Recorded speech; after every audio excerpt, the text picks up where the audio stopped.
On today's episode, we welcome a special guest, Bob Vail, CEO of Woodside Security Consultant. Bob, welcome. Thank you. So, Bob, can you tell us about your business, Woodside Security? What is it? What do you do in it? Certainly. Um, Woodside Security Consultants is a sole proprietorship, basically an LLC, where I am the only employee. Uh, I have a number of people that I contract things off to that if it's work that I either don't have time for or frankly don't want to do. But I've been around coming up on my 13th year. Ooh. Mostly information security, some IT consulting. I also have a practice of advising early stage companies, in particular in the security startup space. Um, some of those names you might know. I'm careful not to mention them too often without permission, but some that you would know certainly from being anywhere near on the IT or security business. Most of what I do with those folks is kind of help them get started, help them understand the market, and talk to them about what it means to sell their security tools to practitioners like myself. My background. I did 18 years of IT in various startup companies and some that have become rather large over the years. But after that last job that I had in pure IT, where I was the chief information officer at a regional bank, I met my security mentor, and he dragged me to the dark side of IT, and I've been in security primarily ever since. Held the chief information security officer jobs, senior director jobs in various industries. Quite a bit of it around finance in one way or another, insurance, wealth management, banking, et cetera. But also recently, quite a bit of agile software. Worked for a couple of big names that you probably would know and some little ones that you probably wouldn't know. Um, and so these days, I have a couple of virtual CISO positions that I'm doing. I have some very early stage companies that need security help but can't afford their own CISO. So I kind of do this part-time for them and help them write their programs like SOC 2 and help them through their audits and penetration testings and those kind of things. So that's what we do.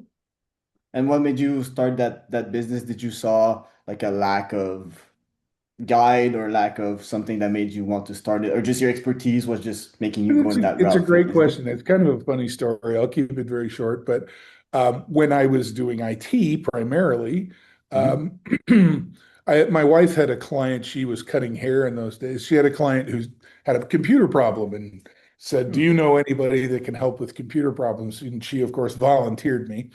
So I ended up helping people with their computers for some time, and Oh. I didn't do that for free very long.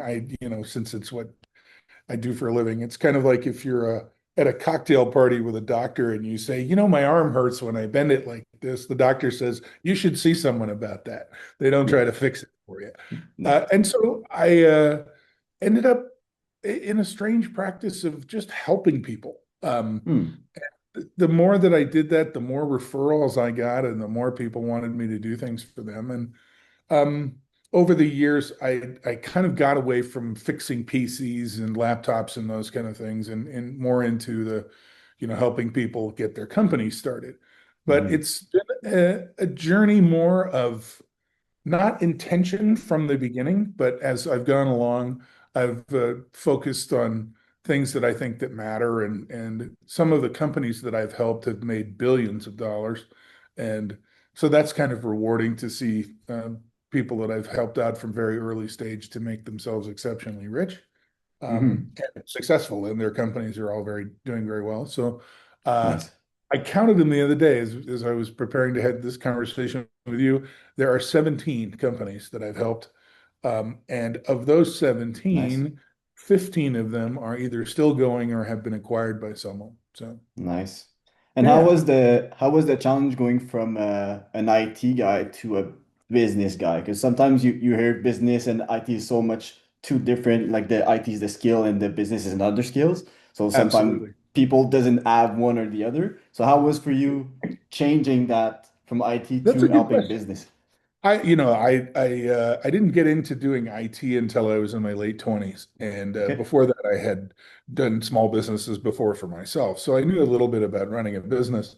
Okay. But I also think that the I had a good mentor pretty early on when I got into IT, who I worked at his robotics company for some period of time. And he taught me a great phrase that I would say to everyone who wants to get into doing consulting, and that is don't be afraid to ask for what you want. Mm. Because if you don't ask, you'll never get it. Because Mm. no one is going to say, "Hey, gee whiz, I heard you want $30 an hour, but let me give you 75." It Yeah. doesn't work that way. And No. so I think that part of what really got me to the point where I could afford to run a business doing this was I told people, look, here's my hourly rate, and if I can fix your problem in 5 minutes, you're going to pay me for the first hour. Hmm. And if it takes an hour and 10 minutes, you're going to pay me for an hour and 15 minutes. And so by by setting up a reasonable fee structure, that really helped me. And then the accounting piece of it, I'd been around the block a few times with accounting and know how to do that kind of work.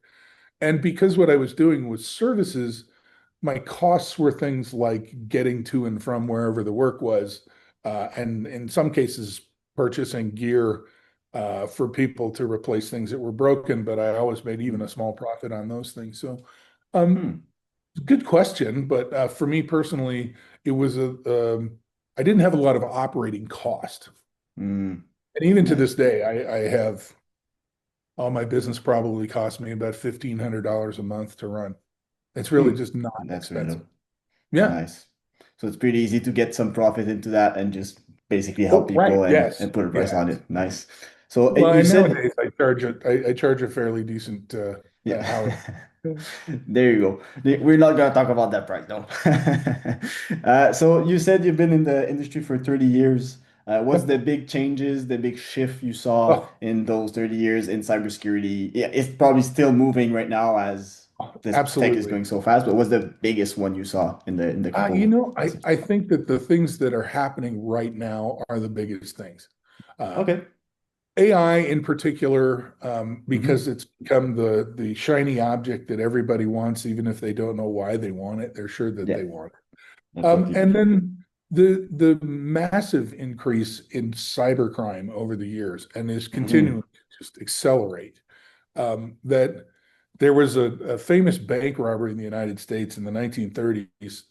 Dillinger was his name. And when he was finally arrested, a reporter said, "Well, Mr. Dillinger, why do you rob banks?" And he said, "That's where the money is."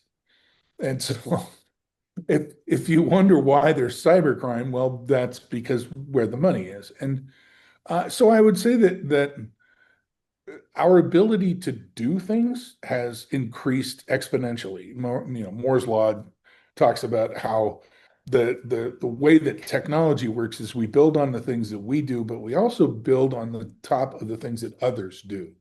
And so if Hmm. you look at the way that our ability to do things now um, has increased, it makes our ability to do nice things and proper things easy, but it also makes the ability to do bad things just as easy, if not more so.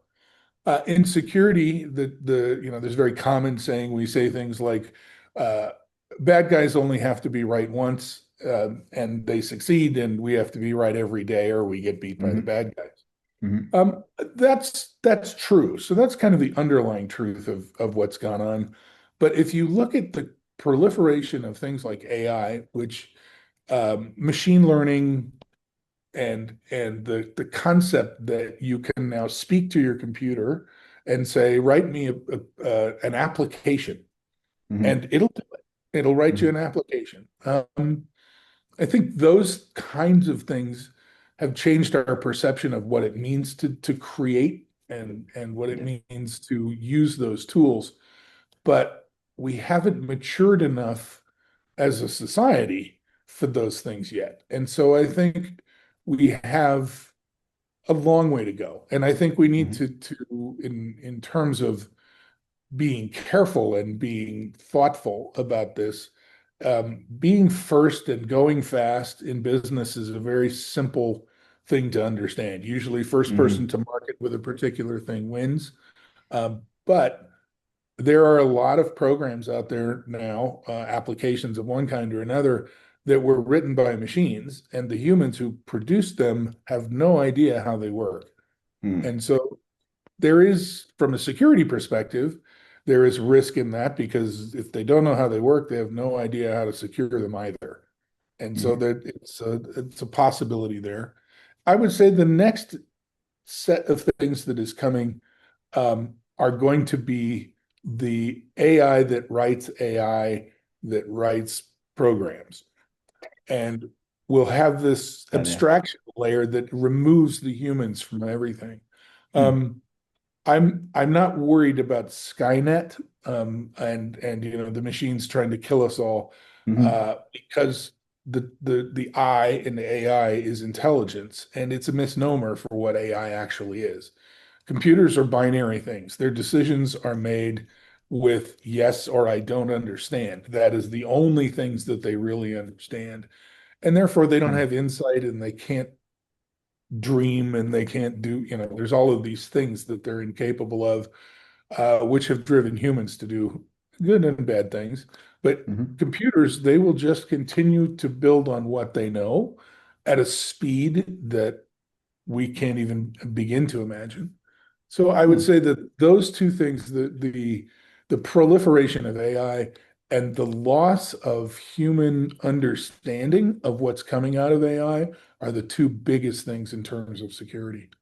Hmm. And have you seen any, you talked about application being created by AI with people that doesn't understand cybersecurity. Have you seen Yep. some of those applications being used by Oh, cybersecurity business or any businesses and then got a I breach or got something from I it? haven't I can't say that I have evidence tracing an Okay. AI from an AI, but I have a number of friends who are uh, the hacker mindset that they want to Okay. understand how things work and that they want to take them apart and figure out how that works. Hmm. That have some very interesting stories about applications that hallucinate, et cetera, and have Hmm. some of the problems that AI does. I think that the scariest part about all of this from a security perspective is we don't know what we don't know. And so Hmm. there are a number of these things that are out there running and are being built, minute by minute, day by day. And so Hmm. the proliferation of those things and what they reach out to and what they touch, the part of the problem of not doing this with humans have been disciplined, or at least we hope so, that they know what their tools do and where they've Hmm. been applied and what they're allowed to touch.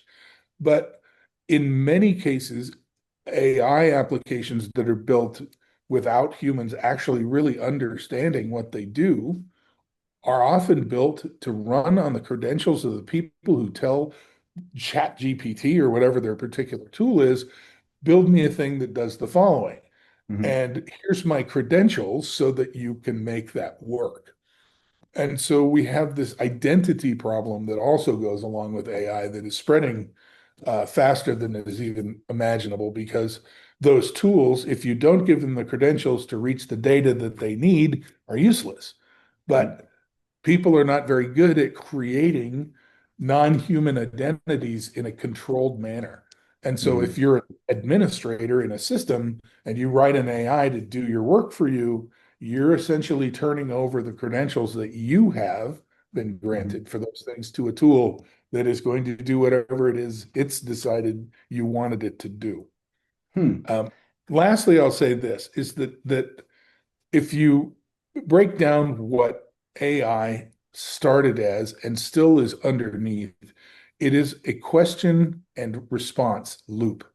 It is Hmm. not you don't say figure something out. That's not how it works. It Hmm. has to say, there's a party game years ago, got started when we had cocktail parties, um, called 20 questions. And so you think of something and you say, and the person who's trying to figure it out has 20 questions to ask you so they can figure out what it is you're thinking of. So let's assume that I'm thinking of a giraffe. And so the person doesn't know this, and the first question they're going to ask me is it an animal? And my Mm. answer, of course, would be yes, because in 20 questions, you can say yes or no. Mm-hmm. Well, it's well into the binary model, right? Except Mm-hmm. the computer doesn't really know no. It knows yes, but the other part of what it knows is I didn't understand what you meant. And Mm-hmm. so this is where binary logic goes. So to understand that I'm thinking of a giraffe, they're going to ask me, does it have four legs? Does it have is there something unusual about it? Does it have a long neck? And I'll say, yes, it has a long neck. Okay, is it a giraffe? And they'll arrive at the answer by asking questions and then asking questions that are driven from the original answer. So that process that we call 20 questions is very similar to the logic within an AI where it can derive from yes answers. And in some cases, answers that don't make sense as well. It Mm-hmm. can narrow down the path that it's going. And it seems remarkable because it goes so fast. So in a 3.6 gigahertz computer, you have a clock that is turning on and off 3.6 billion times every second. Okay. Knowing that it takes 9 clock cycles to finish a thought or a question and an answer. Um, okay, then if you take that and divide it by nine, you still have 9 billion times a second. Mm-hmm. Okay, that's a lot of yes, no answers in 1 second. And so Yeah. an AI can derive an answer that appears to be, I knew that, or I figured that out so quickly that it seems that I knew that. Well, it's 20 questions. It just does Mm-hmm. it really, really fast. Mm-hmm. And it doesn't forget. So once it learns something, it has a reference to whatever that 20 questions led it to, and can Mm-hmm. then accept that as factual. Hmm. Where AI has problems is that it does the 20 questions thing and comes up with an answer that is technically not actually correct, Hmm. but will build further questions using that answer. And this is where we get drift in what truth is within AI. And the further down the road that goes, eventually you get to the point where it doesn't make sense anymore at all. And so Hmm. this is where AI often falls down, and people will go, oh, well, it's hallucinating now. It's not giving me a correct answer. But going back to where, figuring out where the point was where it lost track of fact and truth is almost impossible. And Hmm. so what you do is as a computer scientist is you try to eliminate those things as much as you can. And when they occur, you want to go back to try to eliminate how it got something wrong and start over from that point and go forward. Hmm. Again, because it goes so fast, it seems like it's just infallible, but that's just Hmm. simply not true. So those are the things that I worry about, from a security perspective. Um, there is weirdness. There's also the people that use it can make bad choices. There's a famous story of an attorney who went into court with a brief that an AI wrote for him, Oof. and the AI hallucinated a Hmm. case that never actually occurred and made Oh it up. my. Oh my. And so he presented his brief to the judge, and the judge said, "What is this? This thing is not true. This isn't case law. What? How dare you come in here and give me fiction?" And he said, "Well, it's not my Hmm. fault. It was the computer." Whoops. Hmm. Whoops. Um, It is. it And was a poor decision either way, but to tell the judge I did it with a computer was also a very bad decision. yeah. And would you say you talked about your friends that are more in the hacking space right now? Would you say in cybersecurity wise the hacker are using AI to help them hack or Oh, help no them question. have an advantage over this defensive systems? Absolutely. So, some very good friends of mine that I've been helping since they first got started um, are in the cybersecurity business. They've been doing penetration testing and attack surface management, and they Hmm. have built a tool.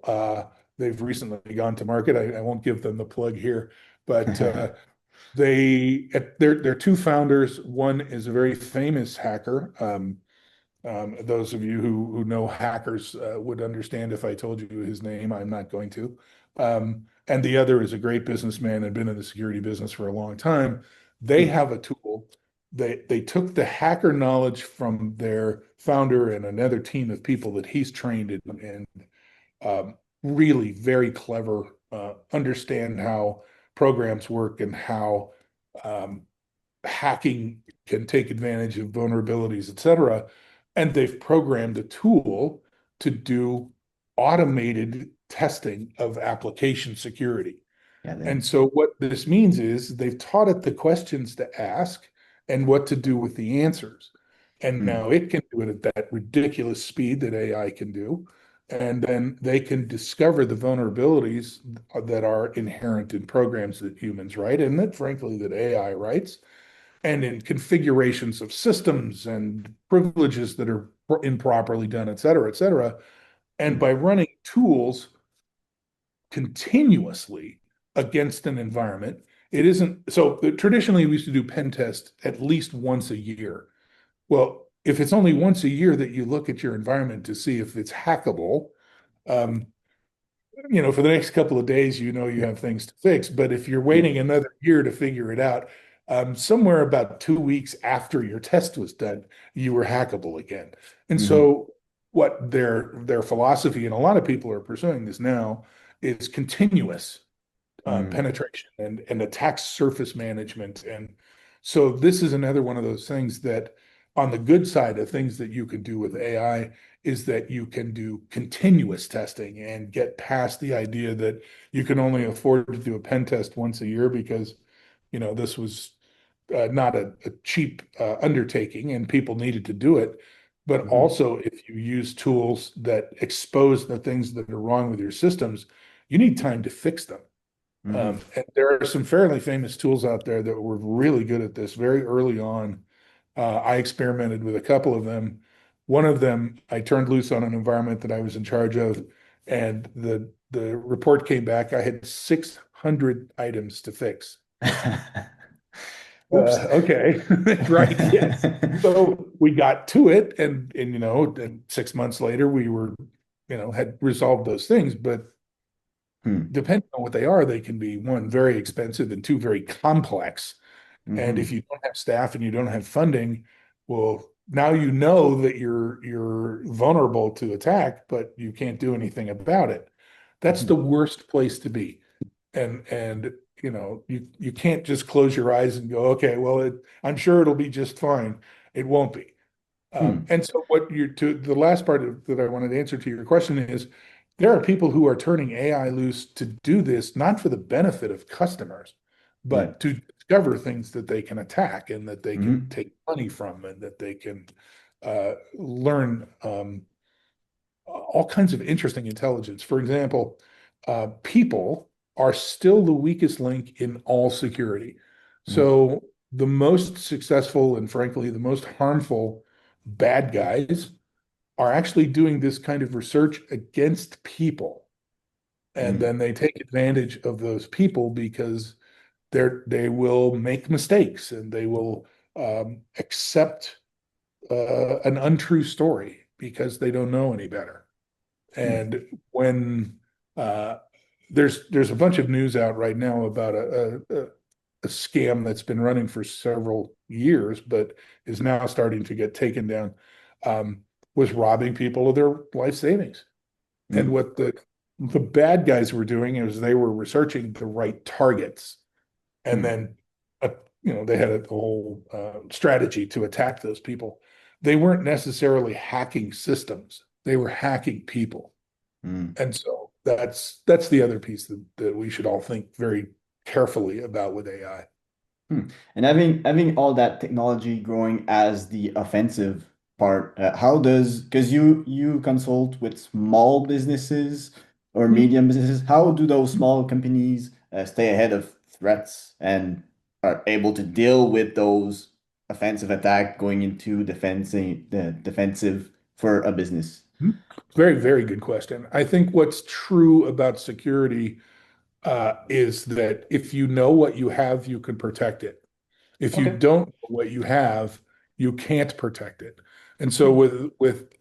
the beauty of an early stage company is they're not stuck in what they do, that they Hmm. can learn and they can improve.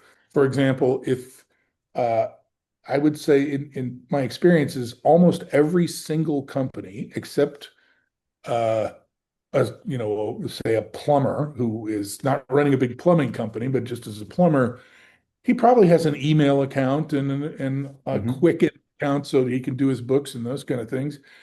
He's still in the software business because Hmm. his assets are out there.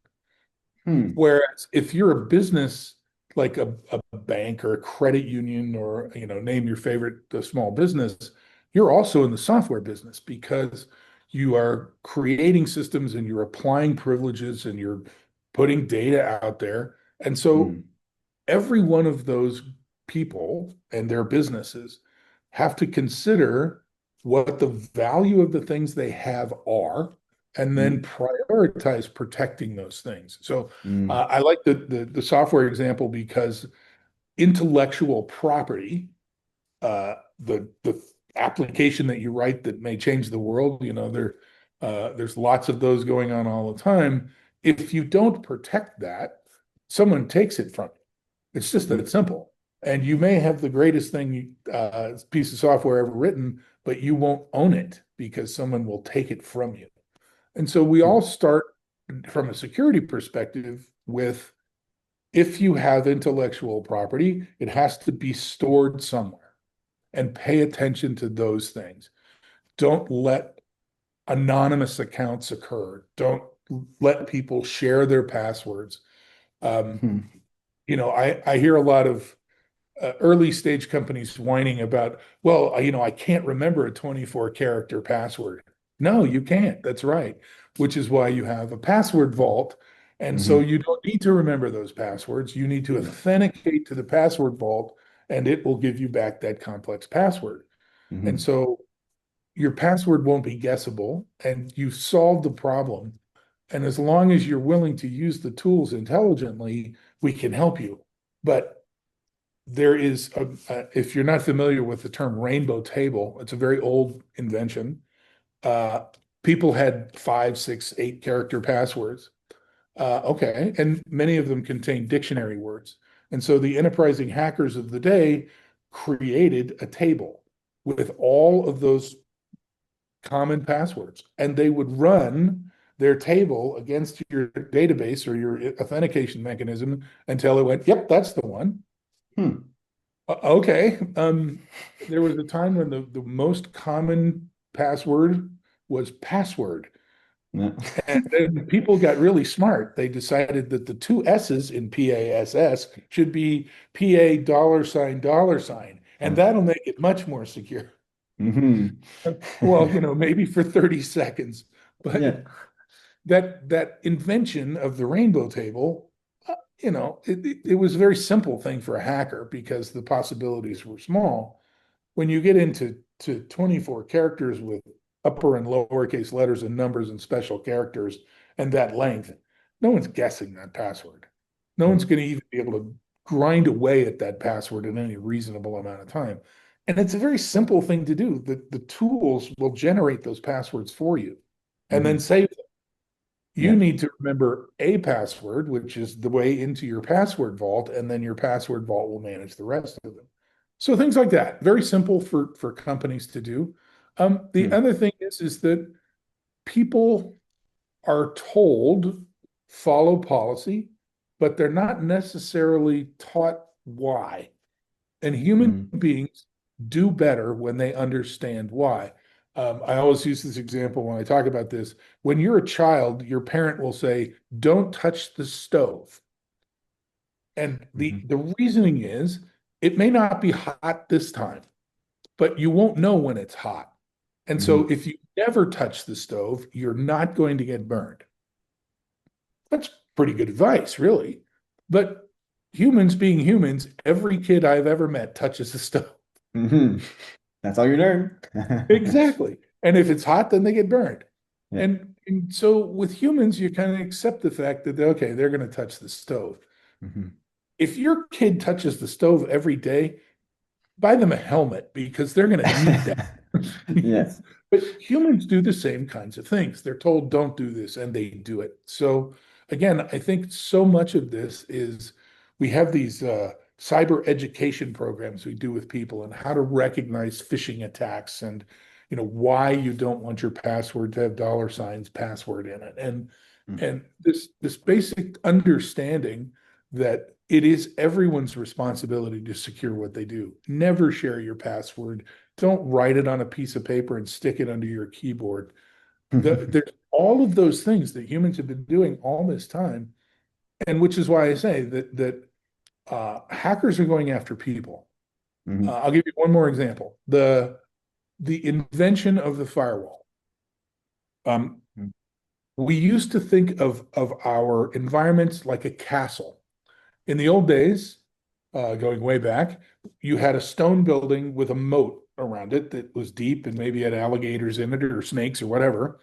And there was one way into the castle. You lowered a bridge and you could come across the moat.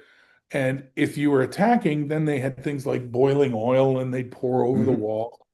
And the walls were difficult to climb. Yeah. And so it was a very good idea for the time. And then they invented the helicopter.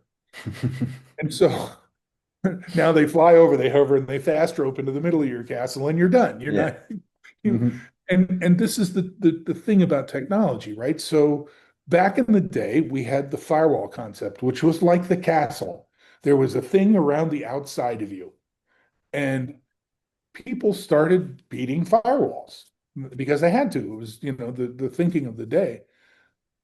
The truth is now that the firewall has been around long enough, and the people who make them make tremendously capable and difficult to beat firewalls.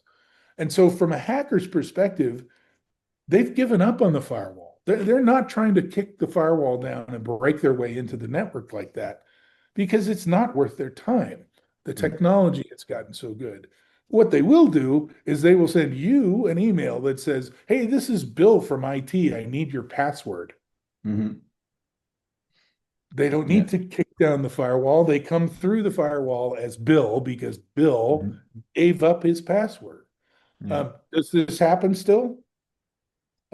In Las Vegas a couple of years ago, there was a well-meaning person at one of the major hotels who fell for this very thing. And the bad guys got in and locked every guest out of the 4,000 rooms in the hotel. Ouch. Yikes. So that's bad, right? The guy you Hmm. swipe and you can't get in your room, and you swipe and you can, and now there are 4,000 rooms where no one can get in. And then of course the front desk is having a really bad day. Hmm. But I'm kind of a funny guy. I think about the other things that occur when that happens. And that is when you have 4,000 rooms, you have 4,000 bathrooms. When you Yeah. take 4,000 bathrooms out of that equation, and now everyone has to use the public restrooms on the ground floor, there are not enough bathrooms for 4,000 people. No. No. And then it's a bad day in a different way. So Hmm. Absolutely. this this idea that what I think is still the most important thing for protecting big companies and small is to start with the people and stay with the people. Continually show them, Mm. AI can act like it's your aunt. You won't know the difference. Yeah. And so pay attention to what is happening and do the right thing. But to come back on the subjects of this password you talked about, it's such simple, but yet for people that don't understand that world, it's another dimension completely. And it's like even you said the plumber is in the IT business. You saying that to me just made me realize that it is like I would never think about that before and be like, oh yeah, like he could be hacked by someone like who want to hack the plumber, but the plumber still has all his information, banking, money, everything coming in his little system that he goes into the applications. So that's That's right. so for me that was just an unlock that even for everyone that people don't even think about that. So it's That's right. it's it's simple for someone in IT, but just for the general idea people, it's like it's really not. So, so Yeah, that. it's a mindset. You have that Mhm, correct. It's really just a question of understanding the perspective of the role of technology in our lives. Um, mhm. I know a lot of people who use it and I don't. Do you use face unlock on your phone? Can you hold up your phone and look at your phone and it sees your face and unlocks? Yep. Um, okay, well, don't keep anything important on your phone There you go. Yeah, it's because yeah. they can get into. So there's in the spy movie, it's become very popular. You know, they need to steal the bad guy's phone, so they knock him unconscious or worse, and then they hold the Hmm. phone up to his face, and ta-da, they're in his Yeah. phone. Yeah. Yikes. Okay. Hmm. It's a convenience, right? It seems, oh, well, Absolutely. who's, I don't keep anything on my phone. You'd be surprised what you have on your phone. Yeah. Oh And yeah, so absolutely. we have to think about, where the things that matter to us live. Mm, And for example, if you have pictures of your family or your girlfriend or whatever that is on your phone, and they're not things that you want to share with other people, don't put them on your phone. Find a mm, secure location that you can put them in. And if you want to share them mm. with your girlfriend or someone else, then go to the trouble of unlocking wherever that is so those things, because Yeah. the Hmm. internet is full of things that people really had no intention of sharing with the world, but are doing so. Absolutely. And to come back a bit more towards your business, what's Hmm. working well right now for your Hmm. business? What's the good part of it? It's a really good question. I think right now there is a change going on that is around AI, not necessarily caused by AI, Mm, but there is a shift right now that has it's the right way to put this. There's a shift that says if you're not doing AI at all, you're behind the curve, so you should do AI in some way, mm, whether or not you really know why you want that. And that sounds kind of ridiculous, but it's true. There are a number of businesses and some that you might think, well, boy, those guys should be more careful. But they are, from a business perspective, the non-IT management group is saying we need to be doing AI. mm, They don't really have a reason that they understand, but they know that AI is taking over and is going to save them mm. money, and maybe they don't have to hire as many people. Yeah. And so they've got to get into AI. But what they're setting themselves up for is having systems that are not under their control and that they don't understand. Mm, And so, from my business, what I'm helping people with a lot is a security assessment. As they mm, go and they start changing the direction of their company, it's a really good idea to say, okay, so what are the projects that you have upcoming? And if they're AI projects, that's fine. If they're not, mm, that's also fine. But you want to review their plans and kind of help them to see here's the other things that you need to consider.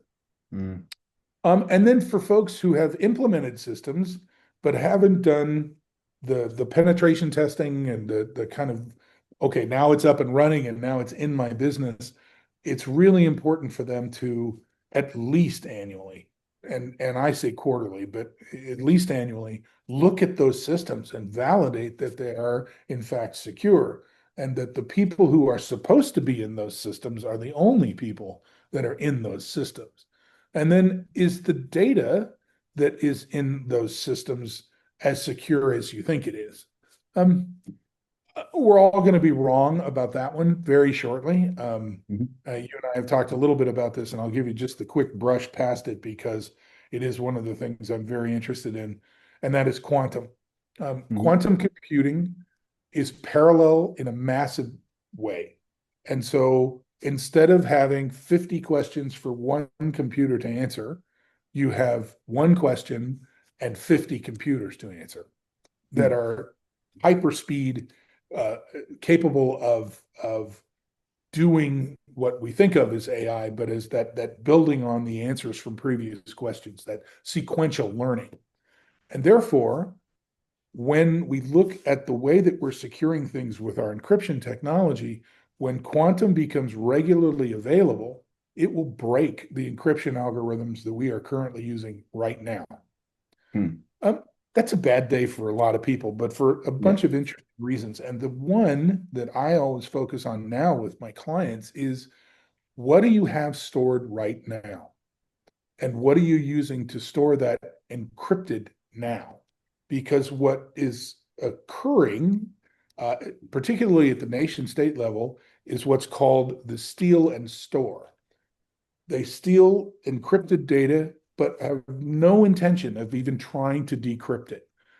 Hmm. When quantum comes along and they can, then they'll turn their quantum loose on all of that stuff that they've stolen, and it'll break into it very quickly. So instead of wasting time and effort trying to break into it now, they're just collecting data that is encrypted Hmm. with knowledge that when they have the tools, they'll be able to read it as if it were in plain text. Wow. So for me, for my business, I know a couple of very good vendors at introducing post-quantum encryption and how to discover what your data is stored and what algorithms and what methods you're using. And they also have a way of encrypting in transit with post-quantum keys, which means Hmm. all of that data that's being transmitted back and forth will also be safe. And so I'm trying to get people to uh, not necessarily spend money on it today, but think about what it means when that news hits and says, "Oh, gee whiz, now we have quantum computing." What does that mean to them? Yeah. It's not far away. In terms of computer time, it's a blink of an eye. Hmm. But the number of people that can solve that problem is limited. Hmm. And so if everyone in the world has this problem and you have enough people to serve 10% of the world, what happens to the other 90%? Hmm. And Hmm. so, right, this is a Noah built a boat because God told him it was going to rain. Okay, everybody else drowned. This is the story. Yeah. And oh, he had the animals, and good for him, he saved the Hmm. animals for the world. But everybody else drowned because they didn't know to build the boat. Yeah. That's where we are. They have to know Hmm. that they're supposed to build the boat. So I Hmm. spend in pretty much every engagement some conversation around, have you thought about quantum? Do you understand what Huh. this means when it's happening? And if for no other benefit, it gets those people to think there is a bad thing on the horizon. I don't really need to, spend money on it right now, but I sure should understand what it means so that when I hear that on CNN, they tell me that, quantum uh, computing was used to break into a credit card company or whatever. Um, Hmm. they'll understand what that means and realize how exposed they actually are at that point. Um, I'd say that's important. The rest of the things that I'm doing, I think, I help people to understand their exposure, Hmm. the vulnerabilities that they have. Their over provisioning of privilege is a big one, in particular in companies who write their own software.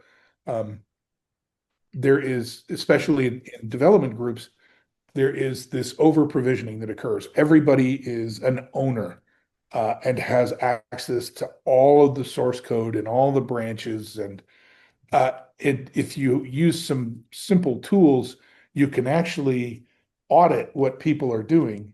And if you discover that they're an owner or an admin, or there are these various levels of privilege in access to software, and you realize that in the last 6 months they've never exercised that privilege, then they clearly don't need it. And Hmm. you should reprovisioning the privileges of people for the things that they actually do. Hmm. Um, I like to say that if you're going to have a manicure or a pedicure, they're using sharp tools, but you know what? They've got a license. They know what they're doing. Hmm. I don't want my plumber doing my manicure. He No. may be very good at it, but you know what? It's not his area of expertise, and it's not Yeah. reasonable to expect him to do those things. Now, Definitely. if you use a different thing, doctors are all very smart. They've done a lot of school and they're skilled with their hands and they're very smart people. but I don't want a guy flying an airplane that I'm riding in because he's a doctor. Hmm. I want a pilot doing that. And Yeah. so that idea of helping people to see that humans are where the attack surface really matters because that's what the bad guys are going after. And therefore, Hmm. the humans that work for you have to be well understood and given what we call least privilege access to the things that they need to do their job and nothing else. Hmm. And so this is a knowledge exercise. Yeah. You know, does your IT guy need to have admin rights in your databases? He'll give you a good argument. Well, you know, if I have to fix the database, then I have to get in there and I have to do this and that. It's like, well, how about if that happens, I grant you those privileges on that day. Yeah. And on that day, you'll have what you need and you'll go fix that thing. And when you're done, we're going to remove those privileges so that every other day, if someone gets your account, they can't go do that. Mm. And so it's that kind of, this is the logic that I'm bringing to my customers. Hmm. Often they'll say, well, can you help us put that in place? Well, of course, this is the other part of the work that I do. Yeah. In a lot of cases, like there are systems that I'm not the right guy. I understand Yeah. the the reasoning and the thinking and why we should do what we do. But I know hundreds of people who do this for a living. And so I can reach out to a number of people and say, I've got work. Do you have time? I'm going to bring you in and we're going to do this with the customer to secure them. Hmm. And from your experience in the business of cybersecurity, you help business basically scale and grow their product. Do you see any art part of the business for scalability, like getting Oh, yes, clients, or absolutely. what's the So biggest hardest part for the you started business? off asking me a really good question early on about doing business Hmm. as well as doing the technical. Yeah. Um, for me, because I'm running a single person company, I am doing the work that I want to take on. And if I farm it out to somebody, I will bill that job and I will pay that person.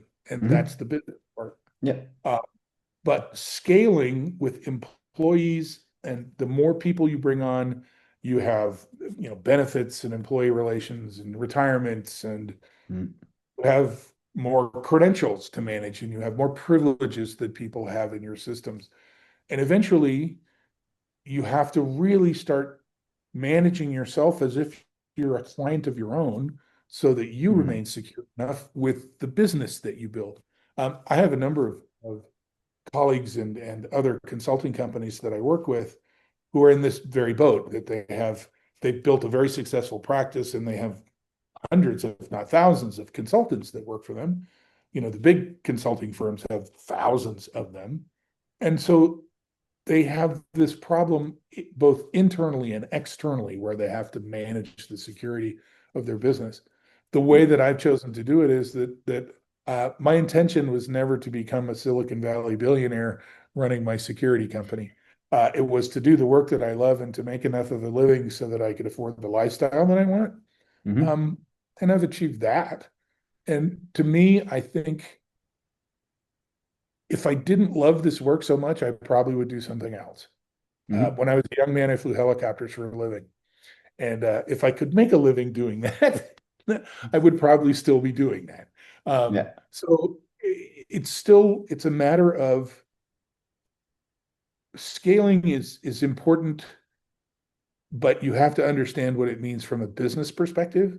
For Hmm. me, I'm easy to scale. I can work 6, 7 days a week if that's what I want to do. I Hmm. can work 20 hours a day if that's what I want to do, but I'm never actually going to take on more than that. Yeah. It's it's not worth it to me. So I admire people who want to build those great big businesses. I worked in several. Years ago, I worked for a wealth management company that when I joined them was 200 people and about $8 Hmm. billion under management. It sounds like a Yeah. lot of Yeah. money. Yeah. Nowadays, they're in 17 countries. They have thousands of employees and they're managing hundreds of billions of dollars. Yeah. Yeah. And good for them. I'm Hmm. happy. I'm happy for the people that work for them and they're great people and I'm thrilled for their success. That's not Hmm. my that's not what I want to be. Hmm.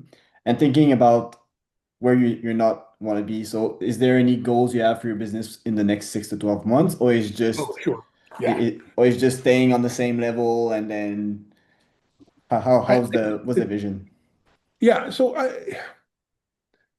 If you're a fireman, Yeah. you can basically fight one fire at a time. Yeah. It may be a big building and there may be a lot of things burning, Yeah. but if the most important thing about being a fireman is saving somebody's life, and you're the guy who's going to run into the burning building Hmm. because you're going to pull somebody out of there, you're going to do that one at a time. Hmm. And so the kind of work that I'm doing, and what I think is the most useful work that I'm doing, is keeping the fire from getting started. Mm. But that takes focus and it takes detail. And so for me, I see some of the fires that are going to start. I can see them coming. And those are the things that I'm trying to address. I think also that humans, as we go through time and we build technology, we do our best, but we stumble. And Mm. if you look at things that are ubiquitous now, the automobile is a great example of this. Early on, there were people making, there were lots of people making cars, and then Henry Ford came along and decided that he could make a lot of cars uh, so that everybody could have a car. And now that we have, global automobile manufacturers, we have cars everywhere. But there is a very big difference in cars. Hmm. Uh, if you can't afford a the best car, then you're going to get maybe the next best car. And if you just need wheels, you may get a car that I wouldn't drive. that Yeah. in the history of automobiles, there was a time not that long ago where seatbelts were an option in a car, Mm. and many people didn't. Well, I'm not paying for that.